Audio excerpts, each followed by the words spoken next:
Ezra Pound speaking, Radio Speeches of World War II. Number 25, April 13th, 1942, USB 20. Question of motive.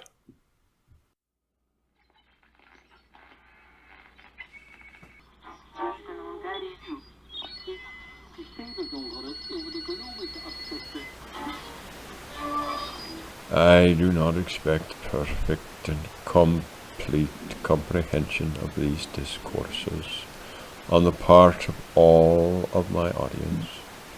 I should be content if I get over even a small part of what I am driving at. And why am I driving? For over 30 years I have been driving at some of the same objectives. I thought in 1908 or before then that a nation's literature is important. State of a nation's literature is important. Words, means of communication, literature, the most condensed form of communication, communication of the most basic and essential facts, ideas necessary for leading the good life, registered in the best books. A man's duty as soon as he is fully a man is to keep those books, to keep that tradition available, keep it handy, and the public, American and English, but for the moment let me stick to the United States of America. The American public is rather like that lunatic in Pease novel, Muscardino, chap in Gook House who just wouldn't believe that there could be enough microbes on the back of a postage stamp to knock a man cold. Thought it was doctors' fables. In fact, thought the doctors had heard it from other gooks in the asylum. While the Americans and the English just couldn't believe that it made any difference what a man or a nation put inside its head via its reading.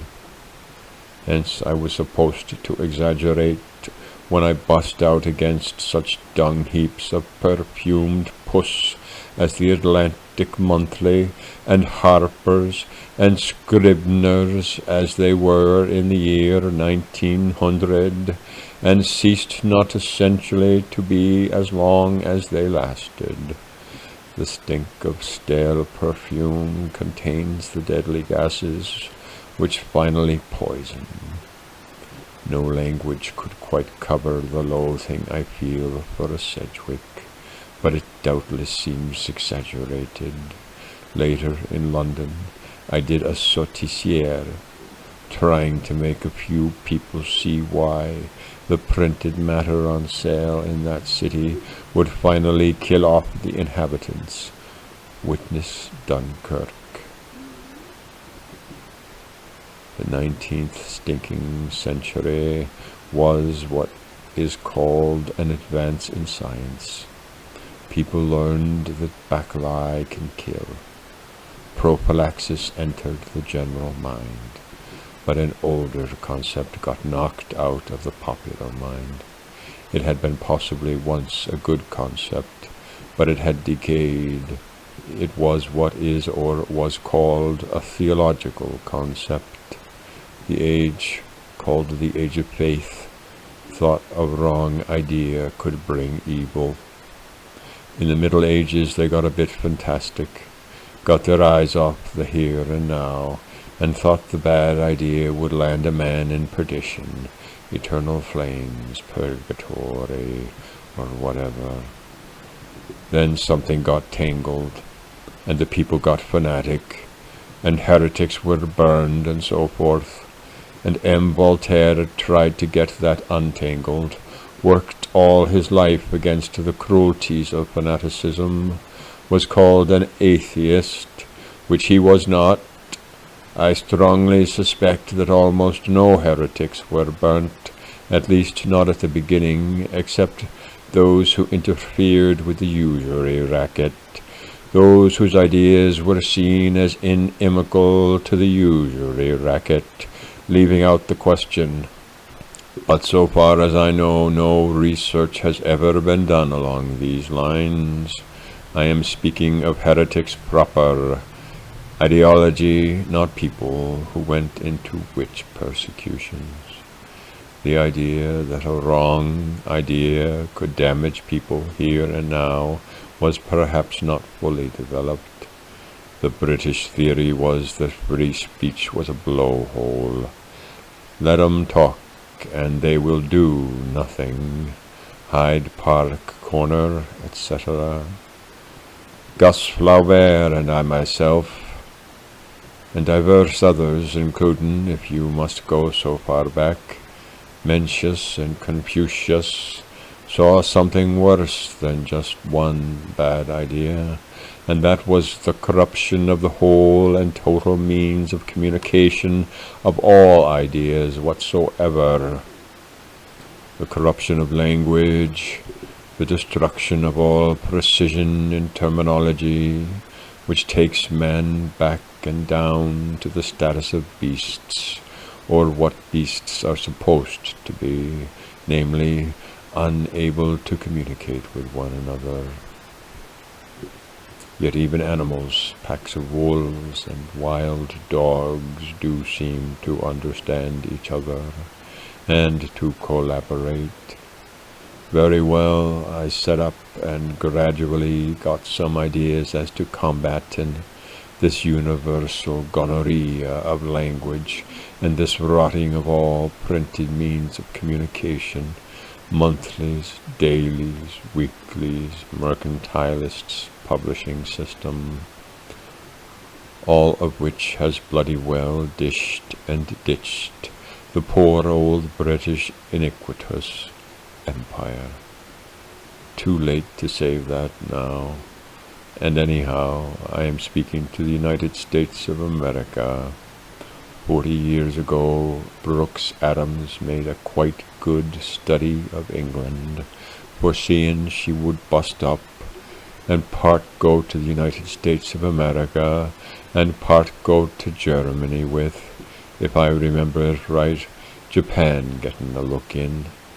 Naturally, very few people read Mr. Adams.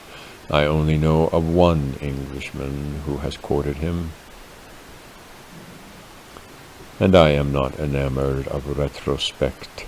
I ought to have been given Brooks Adams when I was having a shot at American history in the University of Pennsylvania.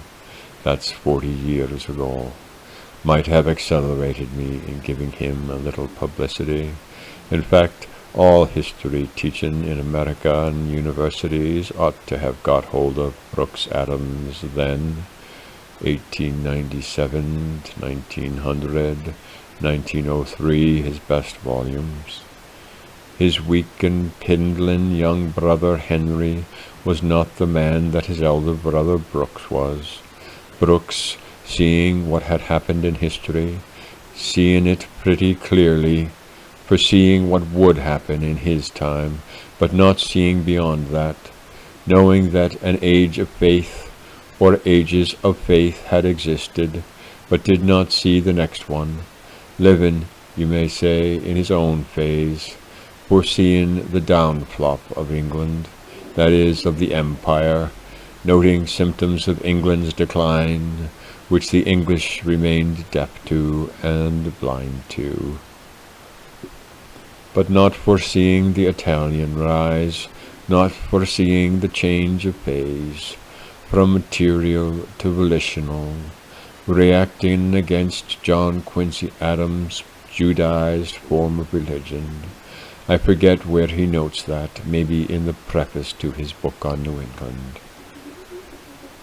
Anyhow, trying to figure out where John Quincy Adams, whom he greatly admired, had gone off the rails, not getting back to his great-granddad John Adams, the father of his country, and inventor to some extent of General Washington. Well, can't get it all into one discourse, but if there is still some campus not yet invaded by the hosts of Belial and Jewry, not wholly squashed under the dung flow from Wall Street and Washington, I suggest you start taking notes and figures. Figure out this affair of the ruin of language, the falsification of all reports in the well-paid magazines, the falsification of newsprint, and also the attack on historic knowledge, the rise of Talmudic schools, quite unnoticed by the high-class periodicals. Note when America began to be filled with Talmudic schools, not listed and having big signboards. Note when American history went out of fashion, when the kids in the lower grades heard of Lenin and Marx and Trotsky, and not so much of Lincoln and Washington. Watch the gradual creep up of obscurantism, the neglect ab initio, from the start, of John Adams, Van Buren, and Johnson. There ought to be 700 students and 30 professors digging into this question. These questions someday you will need to know more than you do at present. Lord knows what will come to you first.